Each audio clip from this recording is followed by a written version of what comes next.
Before, a relatively small population in this country, but from those few have come so many great names in men's tennis. And you know the names, Borg, Wilander, Edberg. And there are a crop of youngsters coming up whose names you don't know yet. But as Hattie Kaufman found out, one man in this country has raised this one sport above all others.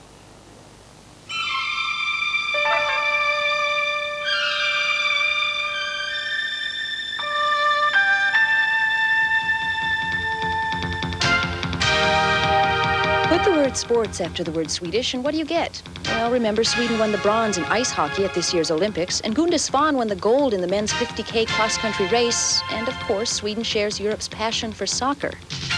But there is another passion in this country, tennis. 5 of the top 20 tennis players in the world come from Sweden. Now think about it. This is a very small country in size and population with a climate that only allows outdoor tennis 4 months of the year. So how do you explain it? Bjorn Borg. He was the best sportsman we had for a period of maybe 5-6 years. He was the one that showed that it was possible to come from Sweden and become a professional tennis player. He showed the world. Bjorn Borg won 4 consecutive French Opens, 5 consecutive Wimbledon championships. He was declared the first ever world champion of tennis. All of that allowing him to retire at the incredibly young age of 25. You know, I did everything possible I could do in tennis, and I was successful, and tennis did so much for me in my life. But now I'm, involved with tennis, but in a different way. Sometimes teaching kids, it's just fun, and then you maybe can see how they develop their game, and hopefully maybe one day they could be maybe champion in their sport. Maria, tell me about your first time you stepped up to the line to volley with Bjorn Borg. Yeah, it was nervous because he's so famous and everything. Is there some way that he, as a teacher, is special, though? Is there something unique that you learn? You have more respect, so maybe you play better, you try harder. The technique Björn had. Borg and his old coach, Percy Rosberg, still teach the swing they made famous, the two-fisted backhand. Still, the stroke isn't for everyone. We find that tennis player like Edberg, Stefan Edberg, because he's not playing the same tennis technically as Björn did, because everybody wants to be a copy of Björn Borg.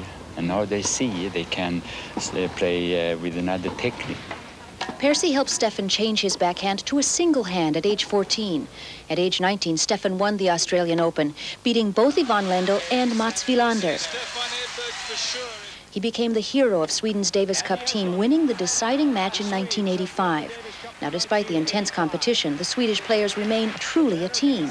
We support each other, we practice a lot together, and we have a good team spirit when we're playing Davis Cup, and everybody knows everybody, and when we're out playing, all the Swedes hang out together, and that makes life a lot easier. I mean, mainly it's because Sweden is very small, and even if you're from the northern part of Sweden or the southern part of Sweden, doesn't matter, we all know each other. Concentration and calm on the court mark the Swedish tennis pros. There are no McEnroe tantrums here.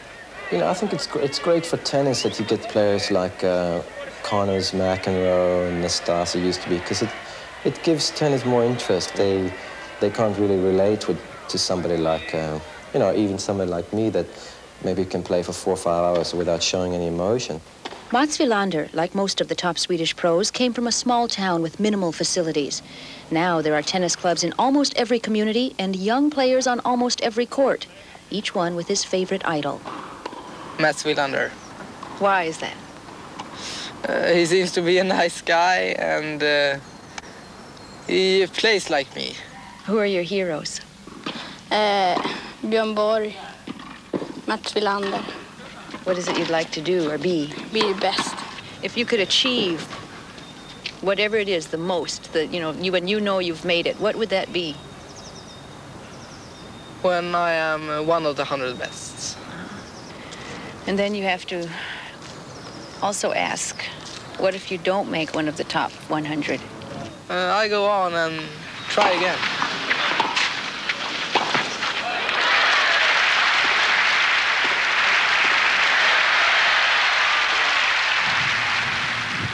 It really is an extraordinary story.